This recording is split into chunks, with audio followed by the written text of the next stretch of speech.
Hello everyone, আশা করি সবাই ভালো আছেন। তো আমি অনেক ভালো আছি, অনেক বেশি ভালো আছি আসলে।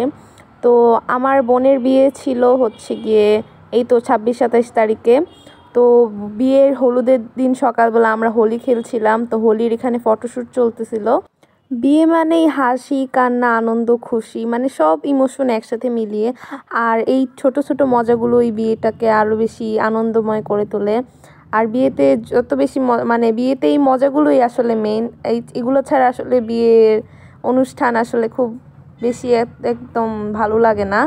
তো আমরা সকালবেলা এরকম হোলি টোলি খেলছিলাম। হোলি খেলছিলাম না আসলে, হোলি তখন ফার্স্টে ফটোশ্যুটটা শেষ করছিলাম আর কি। কনের সিঙ্গেল ফটো, তারপর কনের সাথে আমরা সবাই মিলে ছবি তুলেছিলাম।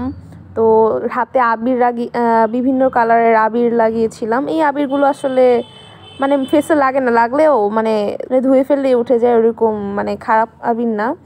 তো এখানে হচ্ছে কনের ফটোশ্যুট চলছে, আমরা সাইডে গ্যাদারিং করে বসে আছি।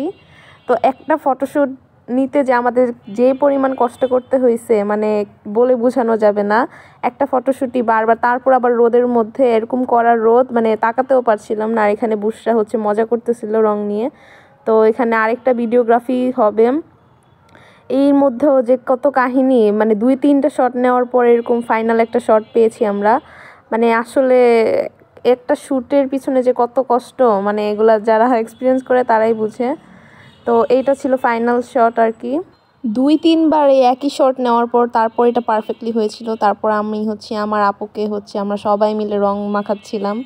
আসলে বেচারির রং মাখাতে মাখাতে ওর পুরা ফেস ভরে গেছিলো, এই ইভেন মানে চশমার ভিতরে ঢুকে পড়তেছিল। আর আমরা সবাই মানে একটু চিন্তায় পড়ে গেছিলাম আবার ওর চোখের মধ্যে পড়লো না কিনা। পরে দেখছি যে না, আসলে ওর চোখের মধ্যে ঢুকে নাই। তো আমরা একে অপরকে রং লাগাচ্ছিলাম, আপু সবাইকে রং লাগাই দিতেছিল, মানে ব্রাইডই এত খুশি।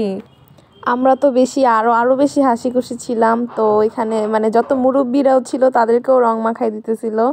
ইভেন মানে সবার মুখ পুরা ভরে গেছিল। আমার মুখ তো কি বলবো, মানে চোখের ভিতরেও ঢুকে, মানে মুখেও ঢুকে গেছিল। তার মাঝখান দিয়ে বুশরা এসে বলতেছে ওকে কেউ রং লাগাচ্ছে না। তারপর ওর মুখেও আমরা সবাই মিলে ডলাডলি করে রং লাগাই দিছি, ইভেন ওর চুলেও রং ভরে গেছিল। আর এখানে ব্রাইডের ভাইকে আমরা সবাই রং লাগাই দিতেছিলাম। আর যারা যারা ছিল পিচ্ছি পাচ্ছি ওরাও রং লাগাইছিল, আশেপাশের পিচ্ছি পাচ্ছি যত ছিল সবাইকে রং লাগানো হয়েছে। আর এইখানে দুই ভাই বোন একে অপরকে রং লাগাচ্ছিল। ফার্স্টে ব্রাইড রং লাগানোর পর তার ভাই আবার ব্রাইডকে রং লাগাই দিতেছিল। এই তো এরপর আমাদের হচ্ছে গিয়ে মানে ব্রাইডের মাকে সহ এখানে রং লাগানো হচ্ছিল। ইভেন আমার নানু, তারপর যারা যারা ফুপ্পু, ব্রাইডের ফুপ্পু, সবাইকেই রং লাগাই দেওয়া হচ্ছিল আর কি। একে অপরকে যে যাকে পারতেছে যেভাবে পারতেছে ওইভাবেই রং লাগাচ্ছিল আর কি। এই তো রং মাখামাখি শেষে আমরা নাচার পর্ব শুরু করে দিলাম।